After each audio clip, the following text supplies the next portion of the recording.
মধ্যপ্রাচ্যের উত্তপ্ত পরিস্থিতির মধ্যেই বিশ্ব অর্থনীতির অন্যতম গুরুত্বপূর্ণ জলপথ হরমুজ প্রণালী ঘিরে শুরু হচ্ছে নতুন কূটনৈতিক তৎপরতা। ইরান, ইসরায়েল, যুক্তরাষ্ট্র সংঘাতের জেরে দীর্ঘদিন ধরেই আংশিকভাবে অবরুদ্ধ এই প্রণালী আবারও সচল করতে এক টেবিলে বসছে বিশ্বের প্রায় ৪০টি দেশ।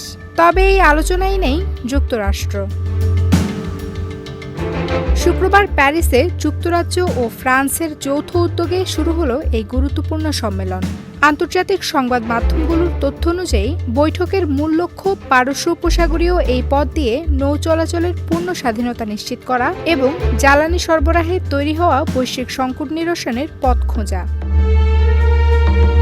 বিশ্বের মোট জ্বালানি তেলের একটি বড় অংশ এই প্রণালী দিয়ে পরিবাহিত হয়। ফলে এর কার্যক্রম ব্যাহত হওয়ায় ইতোমধ্যেই বিশ্ববাজারে তেলের দাম বেড়ে গেছে।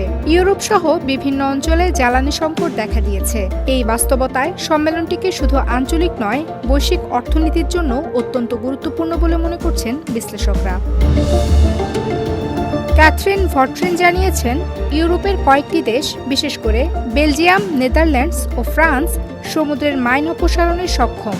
এসব দেশ যৌথভাবে কাজ করলে প্রণালীর নৌপথ দ্রুত নিরাপদ করা সম্ভব হতে পারে। তিনি আরও বলেন, এই পথ দিয়ে চলাচলকারী জাহাজগুলোর নিরাপত্তা নিশ্চিত করতে ইউরোপীয় দেশগুলো সমন্বিত প্রহরা ব্যবস্থাও গড়ে তুলতে প্রস্তুত। অন্যদিকে কিয়ার স্টারমার এই সম্মেলনে হরমুজ প্রণালীকে পুনরায় খুলে দেয়াকে বৈশ্বিক দায়িত্ব হিসেবে তুলে ধরবেন বলে ধারণা করা হচ্ছে। কারণ এই পথ দীর্ঘদিন ধরে বন্ধ থাকলে শুধু মধ্যপ্রাচ্য নয়, পুরো বিশ্ব অর্থনীতি বড় ধরনের ঝুঁকির মুখে পড়তে পারে। এর আগে গত কয়েক সপ্তাহ ধরে যুক্তরাষ্ট্র ও ইসরায়েলের হামলার প্রতিক্রিয়ায় ইরান হরমুজ প্রণালীতে নৌ অবরোধ জারি রাখে। এতে করে আন্তর্জাতিক বাণিজ্য ও জ্বালানি সরবরাহ ব্যবস্থা মারাত্মকভাবে ক্ষতিগ্রস্ত হয়েছে। এই প্রেক্ষাপটে যুক্তরাষ্ট্রকে বাদ দিয়ে ইউরোপীয় দেশগুলোর এমন উদ্যোগ আন্তর্জাতিক রাজনীতিতে নতুন বার্তা দিচ্ছে বলেই মনে করছেন পর্যবেক্ষকরা। কেউ কেউ এটিকে পশ্চিমা শক্তির অভ্যন্তরীণ কৌশলগত অবস্থান পরিবর্তনের ইঙ্গিত হিসেবেও দেখছেন। Campus Times desk.